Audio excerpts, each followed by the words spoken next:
మే మే day గౌరవనీయులు పెద్దలు మన బీఆర్టీయు రాష్ట్ర అధ్యక్షులు మీ అందరికీ ఆప్తులు మీరు ఇటు వస్తారా మీ అందరికీ ఆప్తులు పెద్దలు పెద్దలు శ్రీ రాంబాబు యాదవ్ గారికి అట్లాగే గౌరవనీయులు రాజ్యసభ సభ్యులు పెద్దలు శ్రీ వద్దిరాజు రవిచంద్ర గారికి గౌరవనీయులు మాజీ మంత్రివర్యులు కరీంనగర్ నియోజకవర్గ శాసనసభ్యులు శ్రీ గంగుల కమలాకర్ గారికి గౌరవనీయులు మాజీ మంత్రివర్యులు పెద్దలు కార్మిక లోకంలో మీ అందరికీ సుపరిచితులు శ్రీనివాస్ గౌడ్ గారికి అట్లాగే సోదరుడు మాజీ శాసనసభ్యుడు శ్రీ జీవన్ రెడ్డి గారు సోదరులు మారయ్య గారు సోదరులు నారాయణ గారు గౌరవనీయులు సంతోష గారు అట్లాగే దానకర్ణాచారి గారు ఇంకా వేదిక పైన ఉన్న సోదరులు నగేష్ గారు చెప్పిన నారాయణ పేరు చెప్పిన నువ్వేందుకు ఆగమవుతున్నావు అట్లాగే ఇందాక రాంబాబు యాదవ్ అన్న చెప్పిన అన్ని సంఘాల నాయకులందరికీ నేను ఒకళ్ళ పేరు చెప్పకపోతే బాగుండదు కాబట్టి వేదిక పైన ఉన్న అన్ని సంఘాల నాయకులందరికీ ముందుగా హృదయపూర్వకంగా నమస్కారాలు హృదయపూర్వకంగా ధన్యవాదాలు ఆనాడు ఒకనాడు మహాకవి పేదల బాధ తెలిసిన మహాకవి శ్రీశ్రీ గారు ఒక మాట అన్నారు కార్మిక వీరుల కన్నుల నిండా కనకన మండే గలగల తొనికే విలాపాగ్నులకు విషాదాశ్రులకు ఖరీదు కట్టే శరాబు లేడోయ్ అనే మాట మహాకవి శ్రీశ్రీ గారు అన్నారు ఇది సామాన్యమైన మాట కాదు అంటే ప్రతి రంగంలో ఏ రంగం చూసినా కూడా మరి అల్టిమేట్గా పని చేసి డెలివరీ చేసే కార్మికులు ఎవరైతే ఉన్నారో అలిశెట్టి ప్రభాకర్ గారు చెప్పే మాటల్లో కార్మికుడు చేసే శ్రమ వల్లే లోకానికి అందం ఆకారం వస్తాయని ఒక బలంగా నమ్మి ఆయన అన్న మాట ఏమంటే పాలరాతి బొమ్మైనా పార్లమెంటు భవనమైనా వాడు చుడితేనే శ్రీకారం వాడు కడితేనే ఆకారం అంటే కార్మికుడి యొక్క సత్తా చెప్పడానికి కార్మికుడి యొక్క గొప్పతనం చెప్పడానికి మరి కవులు ఎన్నో సందర్భాల్లో ప్రయత్నం చేసిన మాట నేను మీకు గుర్తు చేస్తూ ఉన్నా అట్లాగే ఇవాళ మే డేకి మేము ఇక్కడికి వస్తూ ఉన్నాం వస్తుంటే మరి ఇప్పుడే ఒక పిడుగు లాంటి వార్త వచ్చింది కేంద్ర ప్రభుత్వం ప్రధానమంత్రి నరేంద్ర మోడీ గారు ప్రతిసారి ఎలక్షన్లు అంటూ ఏమన్నా జరగంగానే తెల్లారే సిలిండర్ ధరలు పెట్రోల్ ధరలు పెంచుడు ఆయనకు అలవాటైపోయింది ఇలా ఇక్కడికి వస్తుంటే ఇప్పుడే వార్త వచ్చింది దేశ చరిత్రలో వచ్చే సంవత్సరం అయితే సరిగ్గా 80 ఏళ్ళు నిండుతుంది భారతదేశానికి స్వాతంత్రం వచ్చి 80 ఏళ్లలో ఎన్నడూ పెంచనంత పెద్ద ఎత్తున వాణిజ్య సిలిండర్ల మీద అంటే హోటళ్ళల్లో వాడే సిలిండర్ల మీద ఇవాళ రేట్ ఎంత పెరిగింది ఎరికేనా మీకు తెలియదా ఎగ్దం ఒకటేసారి 993 అంటే 1000 రూపాయలు 1000 రూపాయలు ఒక సిలిండర్ మీద పెంచి సామాన్యుడి నడ్డి విరిచి ఆ హోటళ్లలో పనిచేసే కార్మికులందరికీ ప్రధానమంత్రి గారు మే డే కానుక ఇచ్చిండు మీ అందరికీ ఏది 1000 రూపాయల సిలిండర్ ధర పెంపు దీనివల్ల ఏం జరుగుతుంది ఏమవుతుంది ఒక్కసారి మీరు ఆలోచన చేయండి హైదరాబాద్లో నిన్నటిదాకా సిలిండర్ ధర 2321 ఇవాళ దాని ధర 3315 ఎన్నడూ ఈ భారతదేశంలో ఇంత పెద్ద ఎత్తున ఎవరు సిలిండర్ ధరలు పెంచలే దీనితో ఇప్పుడు ఏమవుతుంది హోటళ్ళల్లో రెస్టారెంట్లలో పనిచేసే కార్మికులందరికీ దినదిన గండం అన్నట్టు వాళ్ళ పరిస్థితి ఇప్పటికే గ్యాస్ దొరకలేదు అదే యుద్ధం చాలా అయినాక అని చెప్పి చాలామంది హోటళ్ళల్లో తగ్గించిండ్రు రెస్టారెంట్లలో హోటళ్ళలో తగ్గించారు ఏది వండుడే తగ్గింది కానీ ఇవాళ సామాన్యుడు ముఖ్యంగా లక్షలాది మంది పిల్లలు హైదరాబాద్లో బ్యాచిలర్లు ఇక్కడ ఐటీ ఉద్యోగాలు చేసుకుంటూ ఇతర ఉద్యోగాలు చేసుకుంటూ హోటళ్ళ మీద మెస్సుల మీద ఆధారపడేటోళ్ళు ఉంటారు వాళ్ళందరికీ ఇలా ఇబ్బంది వాళ్ళందరికీ మరి ఆహారం ధర పెరిగిపోతుంది అట్లాగే కేవలం వాణిజ్య సిలిండర్లు మాత్రమే కాదు 5 కిలోల చిన్న సిలిండర్ల మీద కూడా ధర పెంచిండ్రు 261 రూపాయలు దాని మీద కూడా పెంచిండ్రు దాంతో ఏమవుతుంది నిత్యావసర వస్తువులు ధరలు అవి మళ్ళీ ఒక్కసారి పెరిగిపోయే ప్రమాదం ఇప్పటికే మీకు తెలుసు రూపాయి విలువ పాతాళానికి పోతా ఉన్నది ఇంకో దిక్కు సిలిండర్ల ధర ఆకాశంలోకి పోతున్నది గతంలో ఒకసారి ప్రధానమంత్రి గారు ఒక మాట అన్నారు అయ్యా మరి 2 కోట్ల ఉద్యోగాలు ఇస్తాన్నావు కదా సంవత్సరానికి మరి ఏవి ఉద్యోగాలు అంటే ఆ రోజు మోడీ గారు అన్న మాట ఏంటంటే పకోడీలు వేసుకుంటూ కూడా ఉద్యోగమే కదా పకోడీలు వేసుడు బజ్జీలు వేసుకుంటూ కూడా ఉద్యోగమే కదా అని మాట్లాడిండు కానీ అలా పకోడీలు వేసుకుందామంటే కూడా వేసుకోలేని పరిస్థితి ఈ సిలిండర్ల ధర పెంచి వాళ్ళని కూడా చావగొట్టిన ఘనత కేంద్ర ప్రభుత్వానికి దక్కుతూ ఉన్నది. అట్లాగే ఇంకొక మాట కూడా మనం ఈ సందర్భంగా విజ్ఞప్తి చేయాలి. ఇది మీకు ఎందుకు చెప్తా ఉన్నా అంటే సాధారణంగా ఎన్నడూ ఏ ప్రభుత్వం చేయలేదు ఇట్లాంటి పని. ఇవాళ ఈ కేంద్ర ప్రభుత్వం చేస్తూ ఉన్నది. ఇప్పటికే ముడి చమురు ధరలు పెంచి దాని మీద సెస్సులని తుస్సులని ఇంకోటని వేసి 65 రూపాయలకు దొరికేదాన్ని ఇప్పుడు దగ్గర 110-125 రూపాయలకు పెంచినారు పెట్రోల్ డీజిల్. దాంతో రేట్లు అన్నీ పెరిగినాయి. మళ్ళీ ఇప్పుడు సిలిండర్ కూడా పెరిగితే సామాన్యుడు బతికేది ఎట్లా? మరి ఇక దేవుడినే నమ్ముకొని దేవుడి మీద భారం వేసి బతకాలన్నా ఏం చేయాలా కేంద్ర ప్రభుత్వం ఆలోచించాలా. మరి ఏ రకంగా పోరాటాలు చేయాలా మనం కూడా ఆలోచన చేయాల్సిన అవసరం ఉంది మే డే రోజు. కానీ ఒకటి మాత్రం వాస్తవం, ఈరోజు కేసీఆర్ గారి నాయకత్వంలో మనం గత 10 ఏళ్ళు ఏ ప్రభుత్వాన్ని అయితే ముఖ్యంగా పేదలకు హితంగా నడిపినాము, ఎక్కడ చూసినా ఉత్తరము, దక్షిణము, తూర్పు, పడమర 4 దిక్కుల భారత కార్మిక విభాగం కలిసి మెలిసి కష్టపడుతూ నిర్మాణం చేసిన అద్భుతమైన నిర్మాణాలు ఇవాళ మీకు కనబడతాయి. హైదరాబాద్లో, తెలంగాణలో 10 ఏళ్ల తెలంగాణ ప్రస్థానంలో రాళ్ళెత్తిన కూలీలకు, రక్తం రంగరించిన కార్మికులకు సదా రుణపడి ఉంటామని చెప్పి శిరస్సు వంచి హృదయపూర్వకంగా మీ అందరికి నేను విజ్ఞప్తి చేస్తా ఉన్నా. ఉద్యమ తెలంగాణలోనూ మీరు మాకు వెంట నడిచినారు, అట్లాగే ఉద్ధృత ప్రగతి ప్రస్థానంలో కూడా మీరు మా వెంట నడిచినారు. మరి ఉజ్వల తెలంగాణలో కూడా మీరు మా వెంట నడవాలని చెప్పి కూడా హృదయపూర్వకంగా మిమ్మల్ని ప్రార్థిస్తూ ఉన్నా. తెలంగాణ సంపద పెంచి దేశం ముందు సగర్వంగా నిలబడే విధంగా మరి నిలబెట్టిన ప్రతి కార్మిక సోదరికి సోదరుడికి సలాం తెలియజేస్తూ ఉన్నా. మా జిహెచ్ఎంసి నుండి వచ్చిన మా ఆడబిడ్డలందరూ ఇక్కడ ఉన్నారు. బహుశా నాకు తెలిసి భారతదేశ చరిత్రలో ఏ ముఖ్యమంత్రి గారు కూడా ఈ శ్రమజీవుల విలువని, శ్రమజీవుల వారు చేస్తున్న కాంట్రిబ్యూషన్ను కేసీఆర్ గారు గుర్తించిన వాళ్ళు లేరు. సఫాయి అన్నా నీకు సలాం అన్నా అన్న ముఖ్యమంత్రి బహుశా భారతదేశంలో ఒకే ఒక్కడు మన కేసీఆర్ గారు. కేవలం మాటలతో సరిపెట్టకుండా కేసీఆర్ గారి నాయకత్వంలో జిహెచ్ఎంసీలో బ్రహ్మాండంగా వారందరూ అడగకపోయినా వేతనాలు పెంచిన రోజులు మీకు గుర్తున్నాయని చెప్పే నేను అనుకుంటా ఉన్నా. మరి 2.5 ఏళ్ళు ఏమవుతుందో నాకంటే బాగా మీకే ఎరక. ఇక నేను చెప్పను, మీకే తెలుసు ఏం చేస్తున్నారు, ఏం చేయలేకపోతున్నారు. ముఖ్యమంత్రి గారు మున్సిపల్ మంత్రి ఇప్పుడు, కానీ ఆయన ఏం మాట్లాడుతున్నారికేనా? మా హైదరాబాద్లో 5,000 ఆటోలు ఉన్నాయి, వాళ్ళు సాఫ్ సఫాయి చేస్తున్నారో చేస్తలేరో, ఆటోలు తిరుగుతున్నాయో తిరుగుతలేవో నాకు తెలియదు. ఏది ముఖ్యమంత్రి గారు మున్సిపల్ మంత్రి ఆయన చెప్తున్నాడు, వాళ్ళు చెత్త తీస్తున్నారో లేదో నాకు తెలియదు. గంత తెలియని పరిస్థితులు ఉండవు ముఖ్యమంత్రి. నాకు అర్థం కాదు, మీరు చేస్తున్న కష్టం కనబడతలేదా?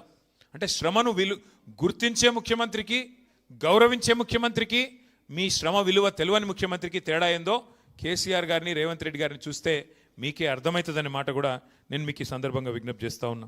ఇవాళ కేసీఆర్ గారి నాయకత్వంలో మిమ్మల్ని భాగస్వాములుగా చేసుకుంటూ ముందుకు నడిచినాం. మీకు యాదికుండాలి, కరోనా వచ్చినప్పుడు ఎట్లాంటి పరిస్థితి ఉండే దేశంలో, గందరగోళం ఎక్కడికక్కడ. అసలు ఎన్నడూ జీవితంలో చూస్తాం అనుకోని దృశ్యాలు చూసినాం. 100 కిలోమీటర్లు పిల్లను పాపను సంకలెత్తుకొని ఒక సూట్ కేసు మీద కూర్చోబెట్టుకొని, బస్సు దొరకపోతే, రైళ్లు లేకపోతే, లారీలు కూడా బంద్ అయితే నడుచుకుంటూ పోయిన రోజులు ఒక్కసారి గుర్తు తెచ్చుకోండి. కొంతమంది ఇక్కడి నుంచి బీహారు, ఒరిస్సా ఎక్కడెక్కడో 100 కిలోమీటర్లు పోయినారు. ఆ రోజుల్లో మరి భారతదేశంలో అయ్యా మేము మా ఊరికి పోతామంటే కేంద్ర ప్రభుత్వం వారు రైల్లో కూడా ఛార్జీలు పెట్టినారు. రైలు వేసిండ్రు, కానీ ఆ రైళ్ళకు కూడా ఛార్జీలు. భారతదేశంలో ఒకే ఒక్క నాయకుడు కేసీఆర్ గారు ఆ ఇతర రాష్ట్రాల నుంచి వచ్చిన కార్మికులను కూడా కడుపులో పెట్టుకొని చూసుకొని వాళ్లకు జేబులో ఒక 1000 రూపాయలు పెట్టి, భోజనం పెట్టి, చీఫ్ సెక్రటరీని, డీజీపీని రైల్వే స్టేషన్కి పంపించి వాళ్లకు జెండా ఊపి మీరు మీ ఊర్లకు వండి బిడ్డ మళ్ళా మెల్లగా తిరిగి రండి, మంచిగా తిరిగి రండి, భద్రంగా పోయి భద్రంగా రండి అని చెప్పి వాళ్లకు ఫ్రీగా రైల్లో పంపించిన నాయకుడు ఒకే ఒక్కడు కేసీఆర్ గారు. ప్రైవేట్ స్కూల్ టీచర్లను కూడా ఆదుకున్న నాయకుడు కేసీఆర్ గారు. ఒక్క మాట గుర్తు తెచ్చుకోవాలని చెప్పి నేను కోరుతా ఉన్నా. హైదరాబాద్లో నాకు చాలామంది మిత్రులు చెప్తా ఉంటారు, అన్నా మేము కరోనా అప్పుడు ఇళ్లలో ఉండిపోయినాం, దగ్గర 2 నెలలు 3 నెలలు ఉండిపోయినాం, బయటికి వచ్చే వరకు కొత్త రోడ్లు కనబడ్డాయన్నా, ఏం చేసిండ్రు మీరు, మీ మున్సిపల్ డిపార్ట్మెంట్ వాళ్ళు కొత్త రోడ్లు, కొత్త ఫ్లైఓవర్లు ఎట్లా పూర్తి చేసిండ్రని అడుగుతుంటారు. ఎట్లా చేసినామంటే తెలంగాణ అంటే ప్రేమున్నోళ్ళం కాబట్టి, హైదరాబాద్ అనే ఈ మన తెలంగాణ కిరీటంలోని ఏదైతే ముఖ్యమైన కోహినూర్ లాంటి వజ్రం ఉన్నదో దీన్ని కాపాడుకోవాలన్న ఉద్దేశంతో, బాగు చేసుకోవాలన్న ఉద్దేశంతో లేబర్ క్యాంపులకు పోయి లేబర్ క్యాంపులకు పోయి దండాలు పెట్టి బతిమలాడిన నేను. దగ్గర దగ్గర 10-14 లేబర్ క్యాంపులకు పోయినా నేను ఆ రోజు. అందరు వెళ్ళిపోతున్నారు కార్మికులు. పాపం ఆ రోడ్లేసే రంగంలో పనిచేసే కార్మికులు ఎవరైతే ఉంటారో భవన నిర్మాణ రంగంలో వారు వెళ్ళిపోయే పరిస్థితి, భయపడుతున్నారు. బతుకుంటే బల్సాకు తినొచ్చు, ఈ కరోనా వచ్చింది, మా భార్య పిల్లల దగ్గర పోతామని చెప్పి ఇతర రాష్ట్రాల వాళ్ళు పోతుంటే దండం పెట్టి బతిమలాడి అన్నా పోవద్దని చెప్పి 2 రెట్లు 3 రెట్లు వాళ్ళ జీతాలు పెంచి మళ్ళా మనకి ఇటువంటి మోక దొరకది. హైదరాబాద్లో పనిచేసేందుకు రోజు నార్మల్గా అయితే 5-6 గంటలకు మించి దొరకది, రాత్రి 12 నుంచి పొద్దున 6 వరకే. కానీ ఈ టైంలో మొత్తం అన్ని రోడ్లు ఖుల్లా ఉన్నాయి, మైదాన్ సాఫ్ ఉన్నది, జల్దీ చేద్దామని చెప్పి కాంట్రాక్టర్లను ఒప్పించి మొత్తం వర్కర్లను ఒప్పించి పెద్ద సంఖ్యలో దగ్గర దగ్గర 20-30 కొత్త రోడ్లు నిర్మాణం చేసిన ఘనత మన ప్రభుత్వాన్ని. అయితే వాటికి చెమట చిందించింది ఆనాడు మన కార్మిక సోదరులనే మాట కూడా నేను మీకు గుర్తు చేస్తూ ఉన్నా. వలస కూలీలు కాదు మీరు, అభివృద్ధిలో మీరు మా భాగస్వాములని చెప్పి ఇతర రాష్ట్రాల కార్మికులను కూడా కడుపులో పెట్టుకొని చూసుకున్న ఘనత మన నాయకుడు కేసీఆర్ గారిది. కానీ ఇవాళ ఏం పరిస్థితి ఉన్నది ఒక్కసారి ఆలోచన చేయండి. కాంగ్రెస్ ప్రభుత్వం వచ్చింది, అడ్డగోలు హామీలు ఇచ్చింది. ఆ రోజు కేసీఆర్ గారేమో పొరుగు రాష్ట్ర కార్మికులను కూడా కడుపులో పెట్టుకొని చూసుకుంటే ఇవాళ Srisailam left bank canal SLBC tunnel కుప్పగూలి, సొరంగం కుప్పగూలితే కనీసం అందులో కార్మికుల శవాలను కూడా గుర్తించలేని దుస్థితిలో ఉన్నది ఈ ప్రభుత్వం. కార్మికుల శవాలను కూడా కనీసం వాళ్ళ కుటుంబాలకు అప్పజెప్పలేని దుస్థితిలో ఇవాళ ఈ ప్రభుత్వం, రేవంత్ రెడ్డి గారి ప్రభుత్వం ఉన్నది. అది కుప్పగూలుడు కూడా ఎట్లా కూలింది? ఈ ప్రభుత్వం యొక్క అవినీతి వల్ల, ఈ ప్రభుత్వం యొక్క అసమర్థత వల్ల, కేవలం వీళ్ళ చాతగాంతనం వల్లనే జరిగింది తప్ప ఇంకోటి కానీ కాదు. అట్లాగే సంగారెడ్డి జిల్లాలో సిగాచి అనే పరిశ్రమ, అక్కడ పెద్ద ప్రమాదం సంభవించి మరి దాదాపు 55-60 మందో కార్మికులు సజీవ దహనమైతే పట్టించుకున్న నాదుడు లేడు. ముఖ్యమంత్రి గారు ఒక పత్రికా ప్రకటన మాత్రం ఇచ్చిండు, ₹1 కోటి నష్టపరిహారం ఇస్తా అన్నాడు. కానీ ఇంతవరకు ఒక్క కార్మికుడు కూడా ₹1 కోటి రాలేదు. ఇది వాస్తవం. కానీ ఇప్పటి వరకు ఒక్క మంత్రి కానీ ఒక్క ప్రభుత్వంలో బాధ్యుడు కానీ స్పందించిన పరిస్థితి లేదు. కేవలం మాటలతో, కంటి తుడుపు చర్యలతో ఇవాళ సిగాచి మరి వాళ్ళని కూడా పక్కన పెట్టినారు. అన్నిటికన్నా ఘోరం ఏంటంటే వలస వచ్చి బతుకుదేరువు కోసం ఇక్కడికి వచ్చిన, నగరానికి వచ్చిన కూలీలు కార్మికుల ఇండ్ల మీదకి బుల్డోజర్లు పంపిస్తున్నాడు. ఇప్పుడే మా శ్రీనివాస్ గౌడ్ అన్న యాద్ చేస్తున్నాడు. పాపం తెలిసో తెలియకనో హైదరాబాద్కు వలస వచ్చి ఇక్కడ బతుకుదేరువు కోసం వచ్చి, పొట్ట కూటి కోసం వచ్చి ఏమన్నా జాగ దొరికితే 50 గజాలు 60 గజాలు 20 గజాలు అందులో ఒక చిన్న గుడిసేసుకుంటే లేదా ఒక చిన్న రేకుల షెడ్ వేసుకుంటే ఇలా హైడ్రా పేరుతో ఇష్టం వచ్చినట్టు వచ్చి కూలగొట్టి రోడ్డు మీదకి నెట్టి పుస్తకాలు, బాటిళ్ళు, చిన్నపిల్లగాన్లు చదువుకున్నటోళ్ళై తీసుకొనియకుండా చేసి వాళ్ళ నడి బజార్న నొక్కుతున్నది ఈ ప్రభుత్వం. అందుకే నేనంట ఈ ప్రభుత్వం, కాంగ్రెస్ ప్రభుత్వం కట్టే కొట్టే తెచ్చే అన్నట్టు చెప్పాలంటే ఏమున్నది గర్వకారణం ఈ ప్రభుత్వం చూస్తే? కూల్చివేతలు, ఎగవేతలు, పేల్చివేతలు అన్నీ ఎగ్గొట్టుడేనాయ్. ఏమన్నాడు అన్నాడు రేవంత్ రెడ్డి గారు? 420 హామీలు ఇచ్చిండు. అత్తలకు 4000, కోడళ్లకు 2,500 చెప్పిండా లేదా? ఒక్క అత్తకు పడ్డాయా 4000? ఒక్క కోడల పిల్లకు పడ్డదా 2,500? మొన్న ఈ మధ్య నేను సూర్యాపేట పోయినా. మా నాయకుడు ఒకడు సోదరుడు, మా కార్యకర్త కొత్తగా పెళ్లి చేసుకుంటా అంటే ఒక నెల ఆలస్యంగా పోయినా, ఎందుకంటే పెళ్ళి అయింది. ఒక నెల అయినాక పోయినా. నేను అప్పుడు పెళ్ళికి పోలేను కాబట్టి ఇంటికి పోయినా. ఇంటికి పోగానే ఛాయ్ దాపిచ్చిర్రు, చల్ల మన నీళ్ళు ఇచ్చిర్రు, ఛాయ్ దాపిచ్చిర్రు. బాగున్నావా తల్లి అన్న ఆ పెద్ద మనిషిని. ఎవరు? మా నాయకుడి అమ్మగారిని. ఏం బాగున్న కొడుక? ఏం బాగలేనన్నది. అగో ఏమైందమ్మా అని నేనంటే, అంటే ఇక కోడలి పిల్ల వస్తుంది, నెలకు 2,500 వస్తాయి అనుకున్నా, కోడలు వచ్చింది కానీ ఏం రాలే అన్నది. ఇది ఎక్కడ బాధ? నేను కోడలి పిల్లని చూస్తే ఆ పిల్ల ఇంకా గడుస్తున్నది. అత్త నువ్వు కూడా 4,000 వస్తాయి అనుకున్నావు, నీకేమైనా వచ్చినాయా అని ఆమె అన్నది. ఇప్పుడు రేవంత్ రెడ్డి వల్ల అత్త కోడల పంచాయతీలు కూడా మోపోయినాయి. అంటే ఎంత దౌర్భాగ్యపు పరిస్థితి అంటే 100 రోజుల్లోనే 6 గ్యారంటీలు, 100 రోజుల్లోనే మొత్తం చేస్తా. ఎలక్షన్లకు ముందేమో దాన వీర శూర కర్ణ, ఎలక్షన్లు అయిపోయినాకనేమో కుంభకర్ణ. మర్చిపోయిండు. ఆగం. అడిగినాం అనుకో గట్టిగా, ఏమయ్యా రేవంత్ రెడ్డి గారు మరి ఇన్ని నరికితివి కదా, ఆశాలకు 18,000 అంటివి, ఆశ చూపెడితివి, అందరికి ఏమేమో చెప్తివి, ఏమన్నా చేసినావో ఒక్కటన్నా చెప్పు ఏం సంగతి అంటే, ఎంత కండలు తిరిగిన వస్తాదైనా 3 నెలల పిల్లలు పుట్టిస్తాడా?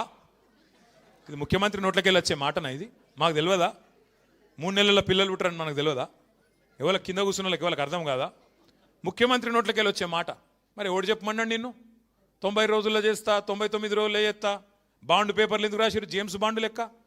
మీ ఆయన చెప్పింది కదా డిప్యూటీ సీఎం, భద్రంగా పెట్టుకోండి కార్డులు, భద్రంగా దాచిపెట్టుకోండి 90 రోజులు. మా వాళ్ళు వస్తారు, ఇప్పుడు ఎడబెట్టుకోవాలి మరి కార్డులు, ఏం చేసుకోవాలి కార్డులు అంటే? కమల్ హాసన్ మించిన యాక్టింగ్లు చేసారు ఎలక్షన్లకు ముందేమో. ఇప్పుడేమో ఏమైనా అంటే 3 నెలల పిల్లలు పుట్టిస్తారా ఎవడన్నా అని మాట్లాడుతుండు. అయ్యా రేవంత్ రెడ్డి గారు, మాకు కూడా తెలుసు 9 నెలలకు పిల్లలు పుడతారు, కానీ నేను అడుగుతున్నా 3 నెలలు ఎప్పుడో అయిపోయింది, 30 నెలలు పడ్డది. మరి 30 నెలలకు కూడా పిల్లలు పుట్టకపోతే నిన్నేమనాలి మరి? నేను అనలే, సుమా మళ్ళేమనంటే నీ మీద నా మీద కేసు పెడతా. అంటే ఇంత చిల్లర మాటలు, ఇంత లేకి మాటలు బహుశా ఈ భారతదేశ చరిత్రలో ఏ ముఖ్యమంత్రి ఎన్నడూ మాట్లాడలే. గన్ని గలీజు మాటలు. గట్టిగా అడిగినావు అనుకో, ఏమైనా ఆశాలకు జీతం పెంచుతా అంటే ఏం సంగతి అంటే, నీ లాగుల తొండలు ఇడిచిపెడతా. రుణమాఫీ అంటివి కదరా నాయన, ఏం చేస్తేవి అంటే నీ గుడ్లు వీకి గోటిలాడతా. ఇంక గట్టిగా అన్నావు అనుకో, మా ఆర్టీసీ కార్మికులు అపాయింటెడ్ డే ఏమాయ్ పాపంగా శంకర్ గౌడ్ పెద్ద మంది చచ్చిపోయాడు, నువ్వు అబద్ధం చెప్పిన దానికి అంటే పేగులు తీసి మెడలు వేసుకుంటా. గివా మాటలు. ఇంకా ఎంత దిగజారి మాటలు అంటే, ఇప్పుడు నేను అడుగుతా ఒకటి, కష్టపడి పనిచేసే వాళ్ళందరికీ ఒకటి తెలుసు. ఏమిటిది? లోపల మనం వేసుకున్న బనీనికి పొక్క ఉన్నా మీదికెళ్ళి అంగి మాత్రం కడకేసుకొని ఉండాలి. ఎందుకు? బయటికి పోతే పతారి ఉండాలి కదా. బయటికి పోతే ఎవడన్నా మార్కెట్లో మళ్ళీ మనకు గిరాకు ఉండాలి, పతారి ఉండాలి, ఎవడన్నా అప్పించడం ఉంటే అప్పియాలి. కాబట్టి లోపల ఏమున్నా బయటికి మాత్రం మంచి కడకంగి వేసుకొని పోతాం. ఎందుకంటే కుటుంబాన్ని నడిపేట వ్యవహారం అట్లుంటుంది. బయటికి మంచిగా కనబడితేనే, గట్టిగా కనబడితేనే, దట్టంగా కనబడితేనే ఎవడన్నా విలువ ఇస్తాడు, లేకపోతే తీయడు. కానీ నువ్వే స్వయంగా ముఖ్యమంత్రివి, నువ్వే నేను ఢిల్లీ పోతున్నాను చెప్పులు ఎత్తుకపోయే దొంగల లెక్క చూస్తున్నారు. మరి ఎవడిస్తాడరా భయ్? నాకు అర్థం కాదు. ఇక ఎవడన్నా నేను దేక్తాడా? నాకు అర్థం కాదు. ఎయిడ్స్ పేషెంటు, క్యాన్సర్ పేషెంటు, రాష్ట్రం దివాలా తీసింది. అరే దివాలా తీసినా నువ్వే తండ్రి పాత్రలో ఉన్నావు, అది ఏమున్నా నువ్వే చూడాలి కదా. నువ్వే అట్లా మాట్లాడితే ఎట్లా? ఇక్కడ లంకె బిందెలు లేవు. ఇట్లాంటి మాటలు మాట్లాడే ముఖ్యమంత్రిని నేనైతే చూడలేను. నేను చాలామందిని చూసిన. ఎన్టీ రామారావు గారిని చూసిన, చంద్రబాబు నాయుడు గారిని చూసిన, తర్వాత రాజశేఖర రెడ్డి గారిని చూసిన, రోషయ్య గారు, కిరణ్ కుమార్ రెడ్డి గారు, ఆ తర్వాత మన నాయకుడు కేసీఆర్ గారు, ఇక ఇప్పుడు ఈ సన్నాసి. వాళ్ళని చూసి నేను చూస్తే నాకు అర్థమే అవుతలేదు. నక్క నాగలోకం అంటారు చూడు, ఒక అంత తేడా ఉన్నది, జమీన్ ఆస్మాన్ ఫరక్ ఉన్నది. ఏం మాట్లాడతాడో ఏందో తెలియదు. ఇక తెల్లారలేస్తే ఇంకో బాధ, ఆయనకి ఆడ మైకు దొరికినా ఒకటే ఎరక, బూతులు తిడతాడు.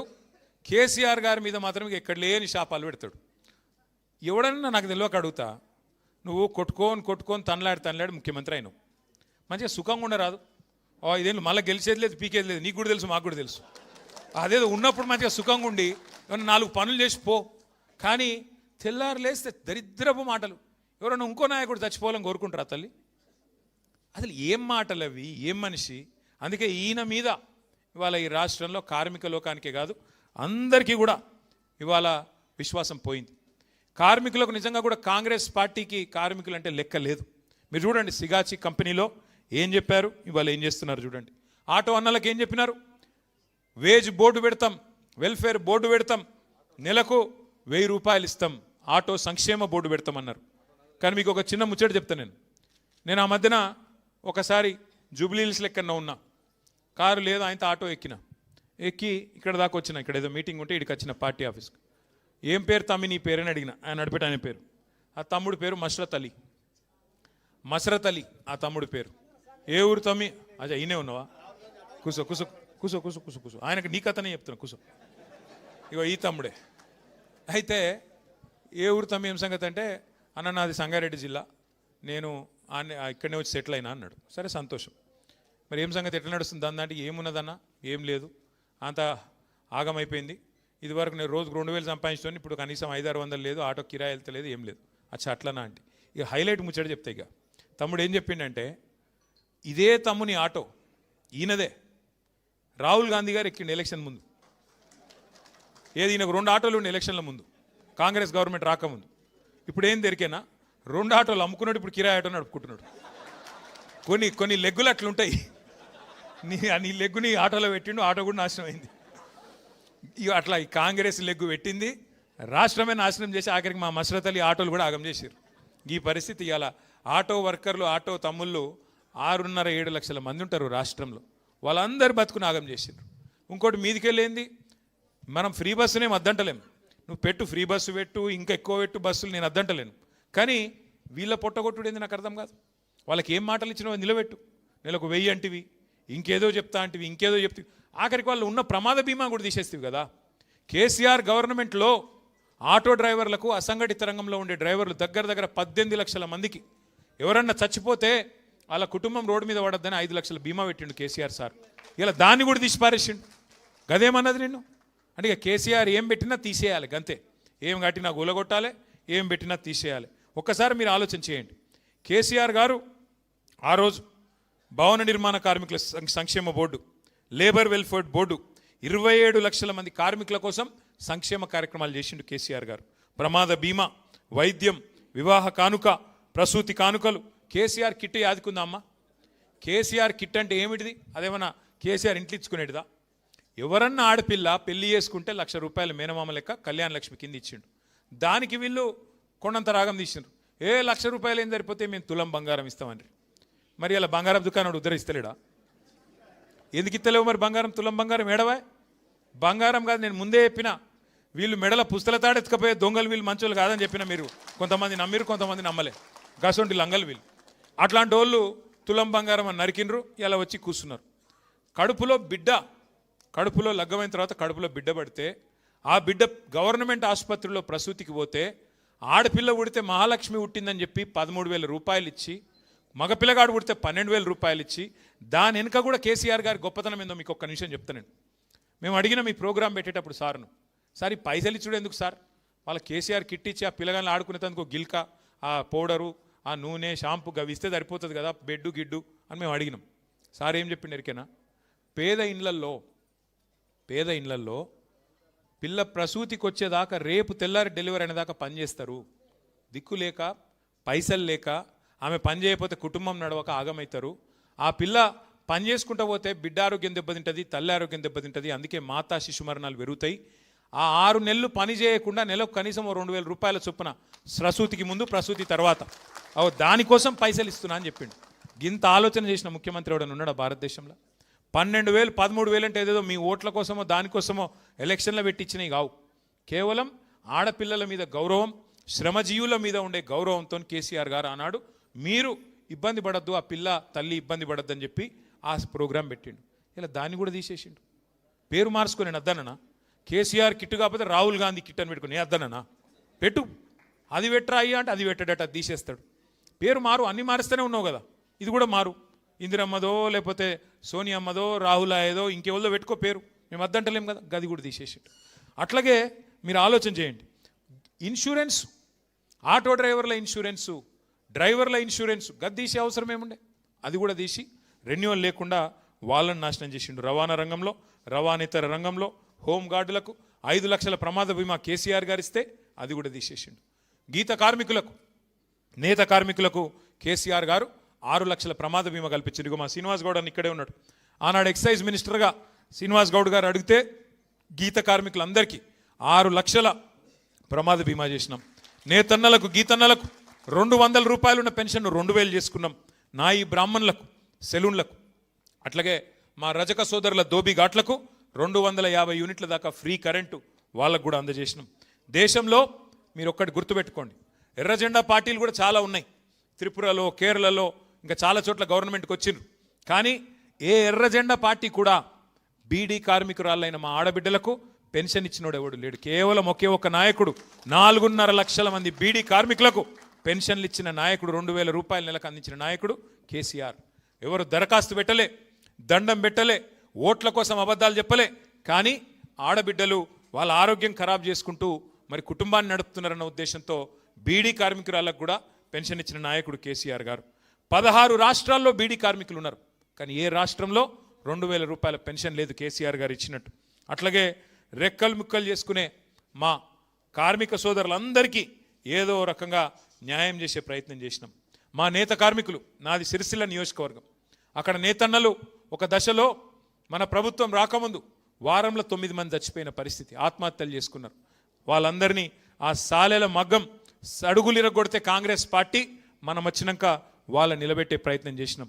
సిరిసిల్ల ఉరిసిల్లగా మారిపోతే వాళ్ళందరికీ బతుకమ్మ చీర పెట్టి, బతుకమ్మ చీర ఆర్డర్లు వాళ్ళకిచ్చి, మీకు బతుకమ్మకు ఒక చిన్న కానుక ఇచ్చి కాపాడుకునే ప్రయత్నం చేసినాం. కానీ ఈరోజు మరి ఏం పరిస్థితి ఉన్నదో చూడండి. బతుకమ్మ చీర బంద్ అయింది, రంజాన్ తోఫా బంద్ అయింది, క్రిస్మస్ కానుక కూడా బంద్ అయింది. ఇవాళ మా సిరిసిల్లలో మళ్ళీ మరణ మృదంగం మారు మోగుతున్నది. టెస్కోకు ఆర్డర్లు ఇయ్యరట, కార్మికులకు ఆర్డర్లు ఇస్తే తప్పట, పెద్ద పెద్ద కాంట్రాక్టర్లకు ఇవ్వాలన్నట, కానీ చిన్నవాళ్లకు మాత్రం ఇయ్యకూడదంట. అట్లాగే మీకు తెలిసిందాక మా రాంబాబు అన్న చెప్పినాడు, అవుట్ సోర్సింగ్ అట్లాగే కాంట్రాక్ట్ ఉద్యోగులకు చరిత్రలో ఏ ప్రభుత్వం ఎన్నడూ కూడా మరి ప్రభుత్వ ఉద్యోగులతో సమానంగా ఫిట్మెంట్ ఇవ్వలేదు, పిఆర్సీ ఇవ్వలేదు. కానీ కేసీఆర్ గారి నాయకత్వంలో 2014లో 43% ఫిట్మెంట్తో పాటు 2021లో 30%, మొత్తం 73% ఇస్తే అది మొత్తం 9,37,000 మంది మరి కాంట్రాక్ట్ అవుట్ సోర్సింగ్ ఉద్యోగులకు కూడా వర్తింపజేసిన ఒకే ఒక్క నాయకుడు కేసీఆర్ గారు అనే మాట నేను మీకు గుర్తు చేస్తూ ఉన్నా. ఇంకా చేసేది ఉండే, కరెక్టే, ఇంకా చేసేది ఉండే, ఇంకా పని చేయాల్సి ఉండే. 1,500 నుంచి ఆశాలను 9,000 దాకా తీసుకొచ్చినాం, కానీ ఇంకా చేయాల్సి ఉన్న పని ఇంకా మిగిలి ఉన్నది. అట్లాగే సఫాయి అన్నలకి ఇక మీకు తెలిసి నేను చెప్పాల్సిన అవసరం లేదు, చేయగలిగినంత చేసినాం, ఇంకా చేయాలన్న ఆలోచన కూడా ఉండే, కానీ ఈ లోపల మన ప్రభుత్వం పోయింది. ఇవాళ మీరు చూడండి, ముఖ్యమంత్రి గారు స్వయంగా అంటున్నారు, మరి సార్ నువ్వు ఇచ్చినావు కదా మాట ఇచ్చినావు కదా, 18,000 చేస్తా అన్నావు కదా, అందరు జీతాలు పెంచుతా అన్నావు కదా, ఎప్పుడు పెంచుతావు అంటే నా దగ్గర ఏం లేదు, నన్ను కోసుక తింటారా అంటుండు. కోసుక తినేందుకు నువ్వు ఏమిటిది, మామిడికాయవా, సేపువా, ఏం కోసుక తింటారు నిన్ను? నువ్వు పుచ్చిపోయిన పుచ్చకాయవు, ఇంకా నిన్నట కోసుక తినాలన్నట, నన్ను కోసుక తింటారా అంటుండు ముఖ్యమంత్రి. ఎవడన్నా విన్నారా ఎప్పుడన్నా కిసంటోని? ఉంటే ఉన్నదని చెప్పాలి, లేకపోతే లేదని చెప్పాలి. నాకు శాతం అయితే లేదు, నాకు నడిపస్తలేదు, నాకు సంపద పెంచే తెలివి లేదు అని చెప్పుకోవాలి. కాదంటే అది చెప్పే ముఖం లేదు. వెనకటికి ఎవడో ముఖం బాగాలేకపోతే అద్దం బల కొట్టిండట. గట్లున్నది రేవంత్ రెడ్డి కథ. ఏంద్రా అయ్యా నడపస్తలేదు నీకంటే, కేసీఆర్ మొత్తం అప్పుల పాలు చేసిపోయిండు. నీకెన్ని రోజులు చెప్తావు అబద్ధాలు? పార్లమెంటులో కేంద్ర ప్రభుత్వం స్పష్టంగా చెప్పింది, రిజర్వ్ బ్యాంకుని అడిగి, కేసీఆర్ గారు ముఖ్యమంత్రి అయిన నాడు రాష్ట్రం నెత్తి మీద ఉన్న అప్పు 72,000 కోట్లు. కేసీఆర్ దిగిపోయిన నాడు రాష్ట్రం నెత్తి మీద ఉన్న అప్పు 3,52,000 కోట్లు. అంటే కేసీఆర్ చేసిన అప్పు ఎంత? అది మైనస్ చేస్తే 72,000 కోట్లు, 2,80,000 కోట్లు. అవు కేసీఆర్ అప్పు చేసిండు. ఏం చేసిండు? అప్పు చేసి మీ అందరికీ 5 లక్షల ప్రమాద బీమా ఇచ్చిండు. కేసీఆర్ అప్పు చేసిండు, మా జిహెచ్ఎంసీలకు 3 సార్లు జీతాలు పెంచిండు. కేసీఆర్ అప్పు చేసిండు, 1,500 నుంచి ఆశాల వేతనం 9,000కు తీసుకుపోయిండు. కేసీఆర్ అప్పు చేసిండు, 33 జిల్లాలు చేసిండు. కేసీఆర్ అప్పు చేసిండు, 200 పెన్షన్ను 2,000 చేసిండు. కేసీఆర్ అప్పు చేసిండు, 4.5 లక్షల మంది ఆడబిడ్డలకు, బీడీ కార్మికురాళ్లకు 2,000 పెన్షన్ ఇచ్చిండు. ఎస్, కేసీఆర్ అప్పు చేసిండు. మన కరెంటు లేని పరిస్థితి నుంచి, ఇన్వర్టర్లు జనరేటర్లలో ఉండే డీజిల్ గబ్బు నుంచి 24 గంటల కరెంటు, 1,00,000 కోట్లు పెట్టుబడి పెట్టి 24 గంటల కరెంట్ ఇచ్చిండు. ఏం లాభమైంది 24 గంటల కరెంటుతోని? ఏం లాభమైందంటే మా కార్మికులకు బతుకు తెరువు దొరికింది. 3 రోజులు పవర్ హాలిడేస్ కంపెనీలు బంద్ పెట్టుకునే పరిస్థితి నుంచి కావాలంటే 7 రోజులు కంపెనీ నడుపుకునే పరిస్థితికి వచ్చింది. ఓవర్ టైం తీసుకొని బతికే పరిస్థితి, గల్లా ఎగరేసుకొని బతికే పరిస్థితి మా కార్మికులకు, యాజమాన్యాలకు తెచ్చిండు కేసీఆర్. అవును, కేసీఆర్ అప్పు చేసిండు. ఇంటింటికి నల్లబెట్టి నీళ్ళు ఇచ్చిండు కేసీఆర్. హైదరాబాద్లో 20,000 లీటర్ల వరకు ఫ్రీగా నీళ్ళు ఇచ్చిండు కేసీఆర్. అవును, కేసీఆర్ అప్పు చేసిండు. 1000 గురుకుల పాఠశాలలు పెట్టిండు మన పిల్లల కోసం కాదా? ఒక్కొక్క పిల్ల మీద, పిల్లోడి మీద 1,20,000 రూపాయలు ఖర్చు పెట్టిన మాట వాస్తవం కాదా? 6.5 లక్షల మంది పిల్లలు. అవును, కేసీఆర్ అప్పు చేసిండు. కాళేశ్వరం అనే ప్రాజెక్టు కట్టి హైదరాబాద్ నెత్తి మీద శాశ్వతంగా కుండబెట్టిండు. 45 లక్షల ఎకరాలకు సాగునీరు తెచ్చిండు కేసీఆర్. అప్పు చేసిన మాట వాస్తవం. ఇన్ని పనులు చేసిండు కేసీఆర్. కలెక్టర్లను తెచ్చి మీ ఇంటి ముంగట కూర్చోబెట్టిండు, మీ జిల్లాలలో ఎస్పీలను తెచ్చి మీ కాడ కూర్చోబెట్టిండు. వాళ్ళకు అధునాతనమైన బిల్డింగులు కట్టిండు. ఇలా ఒక అద్భుతమైన సెక్రటేరియట్, ఒక వెనుకనే పోలీస్ కమాండ్ కంట్రోల్ సెంటర్, అక్కడ టీ హబ్, ఇట్లాంటి ఎన్నో బిల్డింగులు, 1-2 కాదు, ఇన్ని కట్టుకున్నాం కేసీఆర్ గారు 9.5 ఏళ్లలో. కొత్త రాష్ట్రం, నిజంగా కొత్త రాష్ట్రాన్ని చక్కదిద్ది బ్రహ్మాండంగా ఒక పట్టాలెక్కించి మీ చేతిలో పెట్టిండు కేసీఆర్. కట్టిన ఇల్లు పెట్టిన పొయ్యి అన్నట్టు నీకు మొత్తం అప్పజెప్పిపోతే నువ్వేం చేస్తున్నావు ఈరోజు? ఒక్క హామీ నెరవేర్చినవా? ఒక్క పని చేసినవా? ఒక్క ఇటుక పెట్టినవా? ఒక ఇల్లు కట్టినవా హైదరాబాద్లో? కానీ ఎన్ని కూలగొట్టినావు? కొన్ని వేల ఇల్లు కూలగొడతాడు. శనివారం వచ్చిందంటే, రేపు వచ్చింది కదా శనివారం, యాన్నో బుల్డోజర్ ఉరకాలే, కూలగొట్టాలి. ఏమాయా ముఖ్యమంత్రి గారు వాళ్ళు పేదవాళ్ళు ఏడుస్తున్నారంటే వాళ్ళ ఏడుపులోనే నాకు పైశాచిక ఆనందం ఉన్నది, నాకు తృప్తి అనిపిస్తున్నది, సాడిస్టిక్ ప్లెజర్ ఉన్నదని మాట్లాడుతున్నాడు. ఇసంటోని చూసిరా ఏమన్నా మీరు? వాడెవడో ఉండనట్టు ఇదివరకు హింసించే రాజు పులకేశి అని ఒక అట్లున్నాడు. ఈయన కూడా సేమ్ టు సేమ్, వాని తీయరాదు విని పెట్టరాదు. గసంటి ముఖ్యమంత్రి ఇవాళ మనకు దొరికినాడు. అందుకే మీ నా అందరితో నా ప్రార్థన, ఉద్యోగ మిత్ర సర్కారు పోయింది, కార్మిక మిత్ర సర్కారు పోయింది, ఇలా కార్మికుల్ని వేధించే సర్కారు వచ్చింది.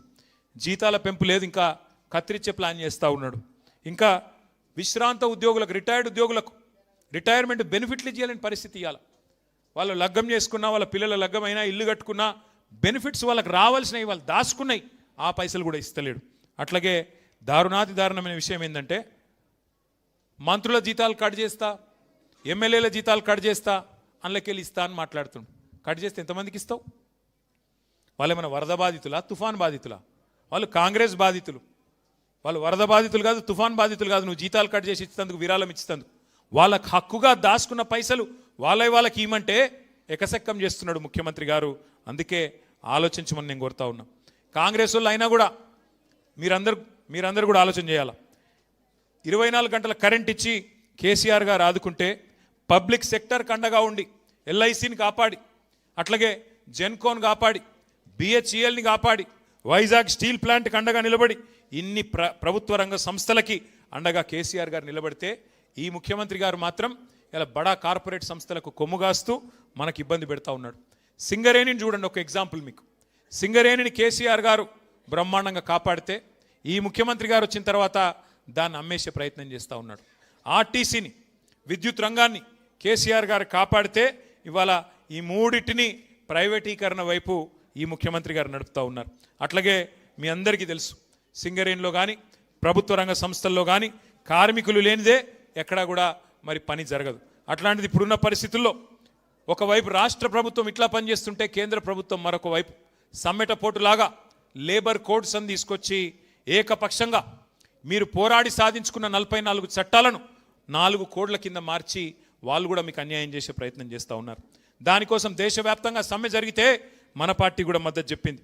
కానీ రేవంత్ రెడ్డి గారిని మేము అడిగినాం అసెంబ్లీలో, ఏమయ్యా చెప్పు మరి లేబర్ కోడ్ల మీద చెప్పు, కేంద్ర ప్రభుత్వం తెచ్చినంత మాత్రాన నువ్వు అమలు చేయాలన్నది ఏం లేదు, నువ్వు ఆపు, తెలంగాణలో నేను అమలు చెయ్యా అని చెప్పు అని చెప్పి అడిగితే సమాధానం లేదు.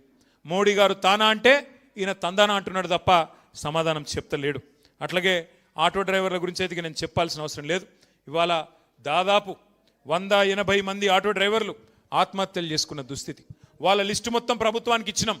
ఇచ్చి అయ్యా ఆదుకోండి, వాళ్ళకు కనీసం నష్టపరిహారం ఇవ్వండి, కొంత కుటుంబాలకు అండగా నిలబడండి అంటే వాళ్ళని పట్టించుకున్న పరిస్థితి లేదు. ఇక ఆశాలు, అంగన్వాడీలు వాళ్ళ హక్కుల కోసం, మీరు ఇచ్చిన మాటల కోసం, కాంగ్రెస్ ప్రభుత్వం మేనిఫెస్టోలో చెప్పిన వాటి కోసం ధర్నా చేస్తే వాళ్ళ మీద దాడి చేసి, లాఠీచార్జ్ చేసి, హీనంగా ఆడపిల్లలను కూడా చూడకుండా అసభ్యంగా ప్రవర్తించి వాళ్ళని కూడా కొట్టించినారు. ఇక నేను ఇంత చెప్పుకుంటూ పోతే చాలా ఉన్నాయి. కానీ చివరగా నేను చెప్పేది ఒకటే, నేను అధికారం అనేది ఎవరికి శాశ్వతం కాదు. అధికారంలో మీ దయ ఉంటే ఉంటాం, లేదంటే పక్కకు కూర్చుంటాం. కానీ అధికారం వచ్చినప్పుడు ఏం చేస్తాం అన్నది పాయింట్. ఏం చేస్తాం? పేదలకు మంచిగా చేస్తామా లేదా, కడుపులో పెట్టుకొని చూసుకుంటామా లేదా, లేకపోతే మాటలు ఒకటి చెప్పి చేతలు ఒకటి చెప్పి మొత్తానికి అధికారమే మరి లక్ష్యంగా పెట్టుకొని, పైసల సంపాదన లక్ష్యంగా పెట్టుకొని పనిచేసి ఢిల్లీకి మూటలు పంపడమే పనిగా పెట్టుకుంటామా అన్నది పాయింట్. ఇవాళ ఈ ప్రభుత్వం యొక్క నిర్వాహకం చూసిన తర్వాత మా కార్మిక సోదరులను ఈ మేడే రోజు నేను ప్రార్థిస్తున్నది ఒకటి, మన కష్టాలు కడతేరాలి అంటే ఈ కాంగ్రెస్ బీజేపీల వల్ల కాదు. ఖచ్చితంగా మళ్ళీ తిరిగి కేసీఆర్ గారి నాయకత్వంలోనే తెలంగాణ ముందుకు పోతుంది. తెలంగాణలోని పేదలు బాగుంటారు. పేదల కష్టం తెలిసిన నాయకుడు, కార్మికుల కష్టం తెలిసిన నాయకుడు, కార్మికులను కడుపులో పెట్టుకొని చూసుకున్న నాయకుడు కేసీఆర్ గారి నాయకత్వంలో మాత్రమే మళ్ళీ మనకు న్యాయం జరుగుతుంది. అందుకే తిరిగి కేసీఆర్ గారిని తెచ్చుకుందాం. ఇంకొక 2 ఏళ్ళు ఉంది, ఊపిరి బిగబట్టుకోండి. కష్టం ఉంటుంది నాకు ఎరికే, కానీ ఒకసారి తప్పు చేస్తే 5 ఏళ్ళు వెయిట్ చేయాల్సిందే, తప్పదు. ఒకసారి మోసం జరిగితే 5 ఏళ్ళు ఆగం. కాబట్టి ఇంకొక 2 ఏళ్ళు ఉన్నది, వీళ్ళని భరించే పరిస్థితి. 2 ఏళ్ల తర్వాత మళ్ళీ కేసీఆర్ సార్ తప్పకుండా వస్తాడు. మన కార్మిక లోకానికి ఇదివరకు చేసిన దానికంటే 10 రెట్లు ఎక్కువ చేస్తామనే మాట కూడా మీ అందరికి కూడా విజ్ఞప్తి చేస్తూ, పెద్ద ఎత్తున తరలి వచ్చినారు, మీ అందరికి ధన్యవాదాలు. కానీ అక్కడ కూర్చొని బువ్వ తిందామంటే ఓన్లీ నేను రాంబాబు అన్నకు చెప్పిన, అందరూ వచ్చి మీద పడితే ఆయన ఆగమవుతాం. మీరు ముందు ఎవరెవరినైతే అనుకున్నారో వారిని కూర్చోబెట్టండి, ఆ తర్వాత నేను కూడా వస్తాం. మనందరం కలిసి కూర్చొని కొద్దిసేపు భోజనం చేసి అందరితో మాట్లాడుకుందాం. మళ్ళొక్కసారి మీ అందరికి నమస్కారం. హాలిడే మీకు ఈరోజు అయినా వచ్చిండ్రు, అందుకే మీ అందరికి నమస్కారం, ధన్యవాదాలు. కార్మికుల ఐక్యత, జై తెలంగాణ.